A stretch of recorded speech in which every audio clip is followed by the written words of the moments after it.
plaisir est pour nous de vous retrouver encore ce samedi 2 août pour vous informer. Mesdames et messieurs, bonsoir. Le gouverneur de la ville-province de Kinshasa, Daniel Bumba Lubaki, et son gouvernement ont été investis en fin d'après-midi de ce samedi 3 août 2024 à l'Assemblée provinciale de Kinshasa par les élus de la ville. Il faut rappeler qu'avant cette cérémonie d'investiture, le gouverneur de la ville, Daniel Bumba Lubaki, a présenté son programme basé sur un développement intégral de la ville. Juste après, il y a eu la présentation de ces 10 ministres provinciaux. Il faut noter également que quelques élus lui ont suggéré des amendements sur son programme de la ville. Dossier à suivre. Le 2 août, la RDC a commémoré les génocides congolais génocostes commis par le Rwanda et l'Ouganda. La cérémonie s'est déroulée à Kisangani, ville martyre. C'était en présence de plusieurs autorités congolaises avec à leur tête la première ministre Judith Suminwa, représentant personnel du chef de l'État. Reportage de la presse présidentielle. Kisangani, la ville martyre, porte encore de nombreux stigmates, des graves atrocités, des massacres et autres crimes de guerre et des génocides perpétrés en 2000 par des armées rwandaises et ougandaises. Les victimes de la guerre des 6 jours et celles des violences sexuelles liées au conflit, ainsi que de crimes contre la paix et la sécurité humanitaire commis en territoire congolais depuis plus de 30 ans, reçoivent le 2 août de chaque année l'hommage de toute la nation. Après Kinshasa en 2023, c'est au tour de la ville de Kisangani d'abriter cette année la cérémonie commémorative du Génocostes, les génocides congolais pour des fins économiques. C'est au cimetière des victimes de la guerre des 6 jours qu'a été érigé en 6 jours également les sites mémoriels. Représentant les présidents de la République, Félix-Antoine Tshisekedi Tshilombo, et au nom de toute la nation congolaise, la première ministre Judith Suminwa Tuluka est venue se recueillir et rendre hommage à nos compatriotes. La chef du gouvernement a reçu quelques explications du directeur général du FONAREV, les maîtres d'ouvrage de ces sites mémoriels, avant d'entamer son parcours de souvenirs.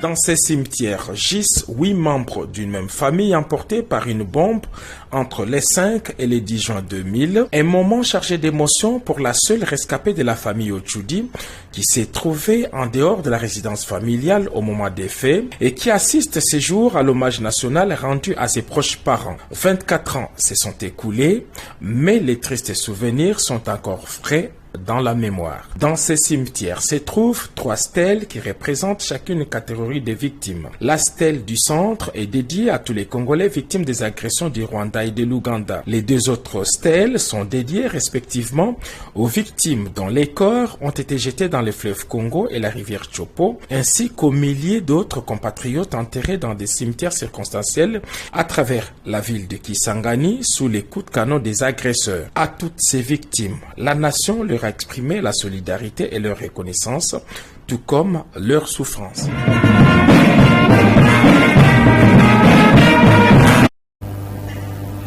Voilà, dans le même chapitre, sachez que des témoignages poignants de quelques victimes ont été suivis avec amertume par les participants. Difficile de retenir cela. Suivez. Bonjour, bonjour. Nabengami na kombo ya Tete Solo. Naza victime ya guerre ya 6 jours.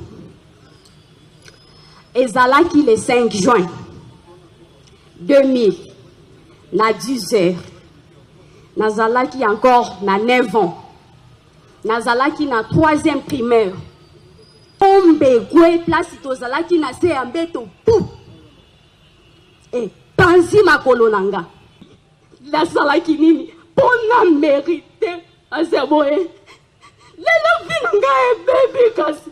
Innocente. Ce sont des cris de douleur atroces, cris d'espoir, de terreur et des pensées suicidaires ressentis à travers des témoignages poignants des victimes d'une ville où des milliers de Congolais ont été massacrés en 2000 lors de la guerre des 6 jours entre deux armées qui ont choisi Kisangani comme champ de bataille dans le but d'assouvir leurs appétits criminels. Devant la première ministre, chef du gouvernement, représentante personnelle du chef de l'État à cette manifestation commémorative du génocide congolais, les victimes, dont la plupart ont l'âme déchiquetée par des souvenirs macabres, espèrent retrouver la paix intérieure et remplacer la corbeille des douleurs toujours pleine par celle de l'amour resté longtemps vide. Les traumatismes sont grands. Maman, nazo souffrir.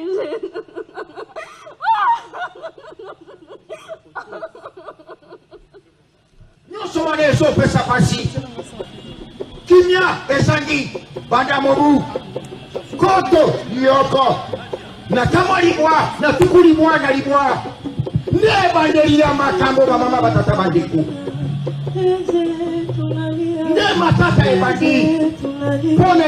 Dans son mot de circonstance, Madame la Première ministre a, au nom du chef de l'État Félix-Antoine Tshisekedi Tshilombo, rendu hommage aux victimes et survivants de cette intolérance humaine et a par la même occasion condamné le silence de la communauté internationale face à l'horreur des crimes perpétrés sur des paisibles citoyens.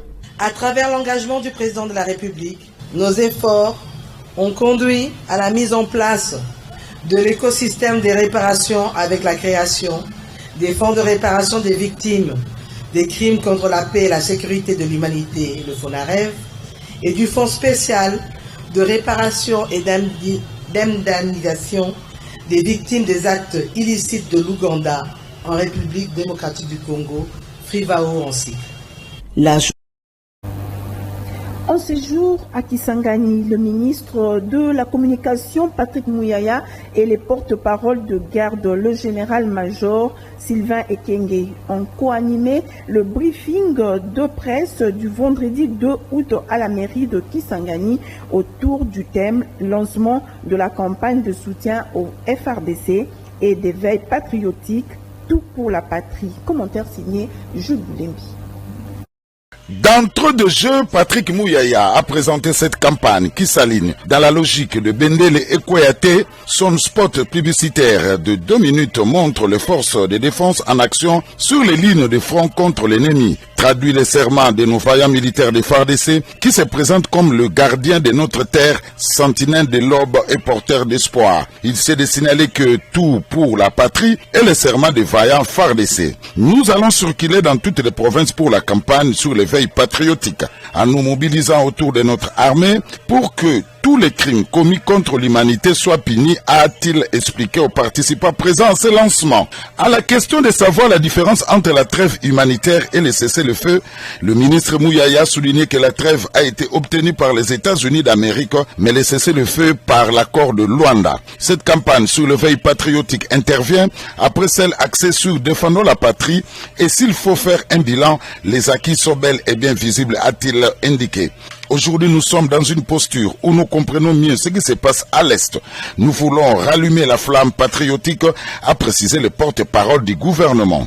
Pour sa part, le général-major Sylvain Ekenge a insisté que l'armée ne peut pas évoluer dans sa population sur qui elle compte pour vaincre cette guerre. Notre armée est déterminée à en découdre avec l'agresseur et récupérer tous les espaces perdus.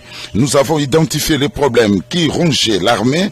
Nous avons plusieurs fronts. L'armée s'occupe du front militaire et le gouvernement du reste. Dans son discours officiel du lancement de la campagne, Patrick Mouyaya a souligné que c'est dans cette ville et dans ce beau cadre qu'on s'est souvenu au courant de la journée de nos millions de morts et de tous ceux qui ont été affectés par les affres de la guerre et dont les âmes resteront à jamais profondément meurtries par la barbarie et l'innombrable violence dont elles ont été victimes.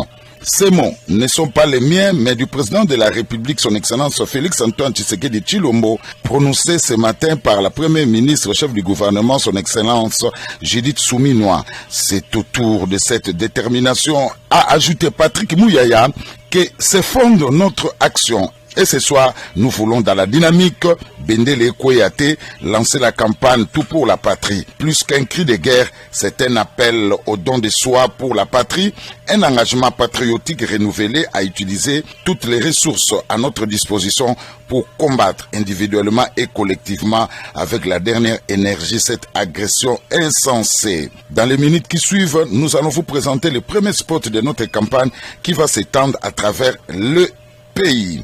Lèvons-nous, défendons la patrie. Bendele Ekoyate, pas un seul cimetière ne peut plus être laissé à quiconque, a conclu le porte-parole du gouvernement. Quittons Kisangani pour Kinshasa, où le ministre provincial du transport, Boba Amiso, à la rescousse de sinistrés des dernières pluies diluviennes dans la capitale. Ces derniers passent nuit à la Belle Étoile dans la commune de Barumbu dans des conditions très précaires. Le détail dans ce reportage. C'est pour répondre au cri des cœurs des familles sinistrées des inondations du mois de décembre de l'année passée qui dorment à la Belle Étoile que le député provincial Bob Amiso est descendu sur place ce jeudi 1er août, jour férié, pour s'enquérir de leur situation. Face à lui, ces femmes ont décrit le calvaire qu'elles traversent chaque jour avec leurs enfants, après avoir perdu leurs habitations.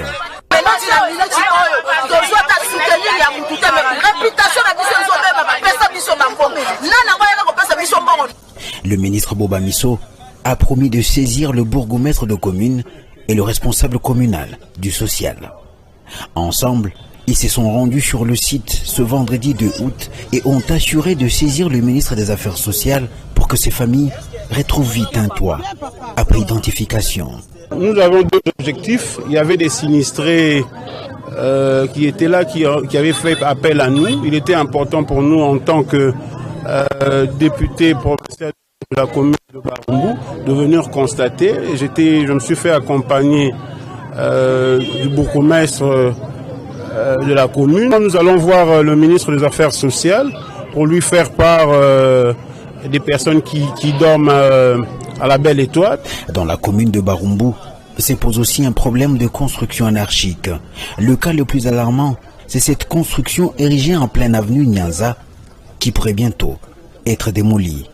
Et voilà qu'on a décidé avec l'honorable de descendre sur le terrain, de faire voir aux gens que ces constructions ici anarchiques, nous allons les casser. Le bourgmestre de la commune de Barumbu ainsi que ses familles ont félicité le député provincial Bob Amiso pour la promptitude avec laquelle il a réagi à leur appel. Autre chose, clôture de la commission de travaux sur le budget exercice 2027 à la présidence de la République. C'était en la salle Saint-Clavier dans la commune de la Gombe. Reportage. Ouvert le 29 juillet dernier dans les installations de Saint-Pierre, Claver de la Gombe, les travaux de la commission sur le budget de la présidence de la République, exercice 2025, se sont clôturés ce vendredi 2 août en fin d'après-midi. Les assises ont été supervisées par le conseiller principal au collège économique et financier Léon Kankolongo. Pendant 4 jours, nous avons eu des échanges avec tous les services de la présidence. Je voudrais ici féliciter toutes les équipes dans leur implication. Je pense d'abord à la coordination. Ils ont fait un travail très intéressant, enrichissant. Nous avons eu des échanges enrichissants avec les différents services et toutes les équipes, fonctionnement et autres. Je vous dis merci et bravo.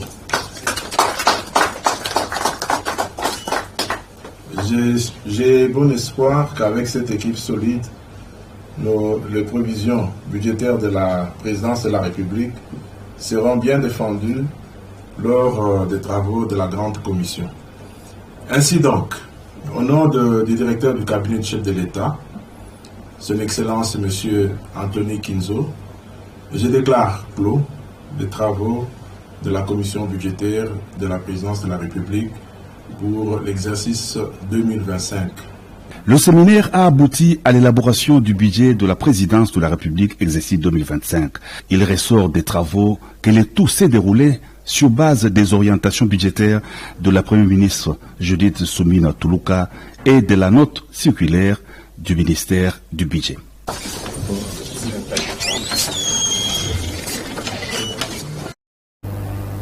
Les enseignants de l'école primaire La Persévérance et ceux de l'école maternelle au Fol au quartier Plaza dans la commune de Lansele sont victimes de l'extorsion de la part de la communauté protestante Sénévé.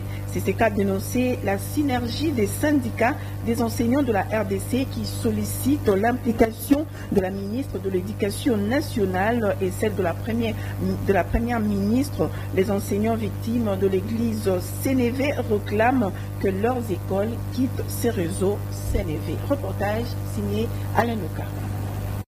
La synergie des syndicats des enseignants dénonce avec énergie l'extorsion dont sont victimes les enseignants de l'école primaire, La Persévérance et l'école maternelle au Folo, toutes deux basées au quartier Plaza dans la commune de Lansele. Cette extorsion a commencé depuis la mécanisation de deux écoles en 2022. Elle s'est faite à ciel ouvert devant les pères spirituels de l'église Sénévé. Ces comportements de l'église protestante Sénévé pour la synergie des syndicats des enseignants est considéré comme étant des graves violations des droits de l'homme, traitant ainsi les enseignants des écoles Persévérance et au Folo comme des vaches à lait. Dans cette démarche d'extorsion suivant la synergie des syndicats des enseignants, la communauté protestante Sénévé du père spirituel Thierry Noël et Tama Eloko opère de la manière suivante. Elle oblige 22 enseignants que chacun paye 747 600 francs congolais pour la garantie locative. Chaque enseignant donne 40 000 francs pour la dîme au risque de perdre son emploi. Chaque enseignant donne 10 $ américains pour renouvellement de la commission d'affectation. Ils sont obligés de payer les calendriers scolaires, les bulletins de signalement, les canevas et donner les offrandes pour l'anniversaire de l'évêque. Et face à la gravité de la situation, la synergie des syndicats des enseignants demande à son Excellence Madame la ministre d'État, ministre de l'Éducation nationale, 1. de s'impliquer personnellement pour que les responsables de cette association soient interpellés et remboursent les montants indûment perçus auprès des enseignants depuis l'instauration de la gratuité de l'enseignement en 2019. De déclencher le processus de récupération de ces écoles payées par l'État en les dotant des infrastructures pour ne pas sacrifier les milliers d'enfants qui fréquentent ces établissements, de protéger les enseignants de l'école maternelle au Fol et de l'école primaire Persévérance qui subissent aujourd'hui des menaces de leurs chefs hiérarchiques.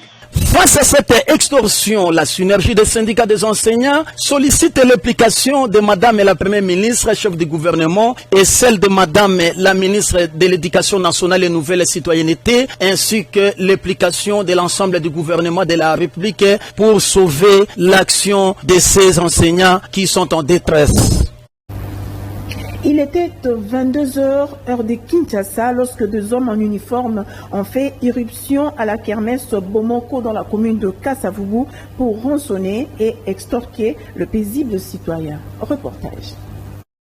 Située en face du stade des Martyrs, la kermesse Kassavubu-Bomoko a été pris d'assaut par un groupe de policiers qui ont débarqué le vendredi 2 août vers 22h10, menaçant les personnes et aussi pillant quelques personnes. Au dire des gens trouvés sur place, ils ont ravi des baffles et quelques instruments. Saint-Pierre Roger, l'un des organisateurs de la kermesse, a réagi et demande réparation. Hier, vers 21h50, nous avions constaté qu'il y avait des jeeps de la police devant. Nous, on croyait qu'on était sécurisés, mais par contre, il y a les éléments comme ça qui montrent à 22h02 où nous sommes censés connaître, voilà, l'État nous a dit on ne peut pas dépasser 22, 23 heures.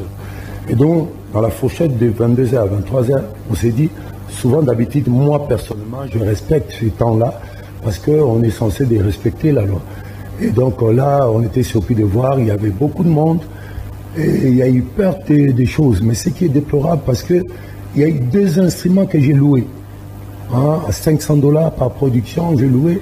Et en ce moment, je vous dis, ça se retrouve au niveau de l'IPCRIM sur 24 novembre. Il y a même parmi mes collaborateurs, l'autre est encore là dans le cachot. Et c'est triste personnellement parce que le festival, c'est juste l'échange culturel. Je ne sais pas comment faire pour aller là-bas déclarer. Au moins, il y a parmi mes installateurs, ingénieurs de son, il était là pour consigner. Et ce qui est grave parce qu'il y a eu des pertes. On a pris, même chez les invités, chez le fanatique qui sont venus participer au festival. Donc voilà, c'est quelque chose de déplorable. Il y a mes amis blancs qui étaient là, ils ne comprenaient même pas qu'est-ce qui se passe au juste avec notre police. C'est ça un peu, je suis très touché et je demanderai aux autorités que je puisse récupérer parce qu'aujourd'hui, mon ami Choula, il devait prester aujourd'hui. Demain dimanche, ça sera l'un de mes frères. Il devait se produire demain, donc je ne sais pas.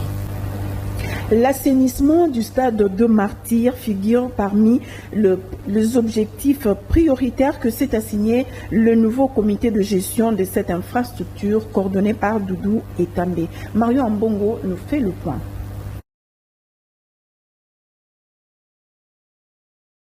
Plusieurs fois, la situation de l'insalubrité a été décriée pour ce qui est du stade des Martyrs. Aujourd'hui, le nouveau comité de gestion du stade des Martyrs a décidé de passer à la vitesse supérieure en assainissant les alentours du stade. Un tracteur a déjà commencé le travail pour un projet qui s'étendra à long terme jusqu'à vers l'extérieur. Une équipe bien préparée à ce projet était déjà à pied d'œuvre, comme le montrent ces images. Pour une fois, la gestion du stade des Martyrs semble prendre une autre tournure. Le souhait de tous est de voir cette situation perdurer. L'intérieur du stade mérite beaucoup d'entretien aussi. Mais pour l'instant, mention spéciale à ce comité de Dadou et També qui, ensemble avec son comité, ont mis les batteries en place pour enfin nettoyer ce stade où généralement les grands enjeux sportifs et culturels se jouent dans ce site.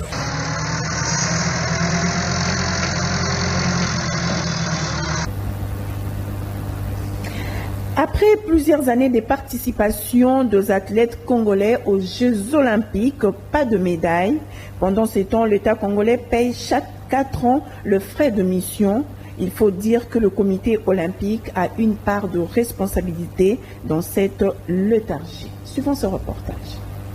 Une vidéo de trop. D'aucuns diront pour le buzz, d'autres encore de la récupération, au profit de leurs images. Les athlètes congolais qui ont participé au JO de Paris 2024 ont reçu des primes de la part du gouvernement congolais. Quelques personnalités du comité olympique présents aux Jeux olympiques de Paris 2024 ont remis ces enveloppes aux athlètes en médiatisant cette situation. Ce comité olympique qui justement se plaît à s'afficher auprès des athlètes pendant les JO. Tout sourire, mais jamais en ramenant ne fût-ce qu'une médaille. Alors que tous les 4 ans, le gouvernement a toujours payé les frais de mission et autres besoins pour les Jeux olympiques.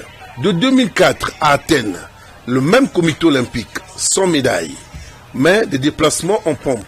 Nous sommes en 2008 à Pékin, même déplacement du comité olympique, sans médaille, du tourisme. 2012 à Londres, même déplacement de ce même comité olympique, toujours du tourisme. 2016, Rio de Janeiro, au Brésil. Même délégation du comité olympique, encore du tourisme. Les mêmes personnes et aujourd'hui, Paris 2024, encore les mêmes figures qui sont sur cette vidéo. Très souriant, bien en place, encore une fois, avec l'argent des contribuables, mais sans se soucier à mettre en place une politique positive pour nous ramener les médailles ici en République démocratique du Congo. Il est temps, cher monsieur du comité olympique congolais, d'arrêter avec ce genre de mise en scène où en avant l'argent du contribuable est mis en jeu, mais au retour il n'y a toujours pas de médaille. Déjà, ce même comité olympique pense aux JO des États-Unis pour encore poser les mêmes gestes sans pour autant réfléchir en profondeur au sport en général ici en République démocratique du Congo. Le nouveau ministre des Sports, Didier Boudimba, doit mettre une politique de contrôle et de suivi pour éviter à ces institutions sportives de se comporter de la sorte. Déjà, le regard sont braqués pour 2028 au JO de Los Angeles. Nous sommes aux États-Unis. Et cela n'est pas du tout normal de payer ces athlètes en médiatisant cette vidéo. C'est vraiment les exposer. Prochainement, il faut penser à faire mieux éviter d'étaler ce genre de vidéos sur la place publique. Voilà, c'est sur cette note sportive que nous renformons complètement cette édition, coordonnée par Nancy Nyanda et Koupar Bola. Nous vous disons merci de nous avoir suivis. Restez branchés à notre programme et bon week-end chez vous. Au revoir.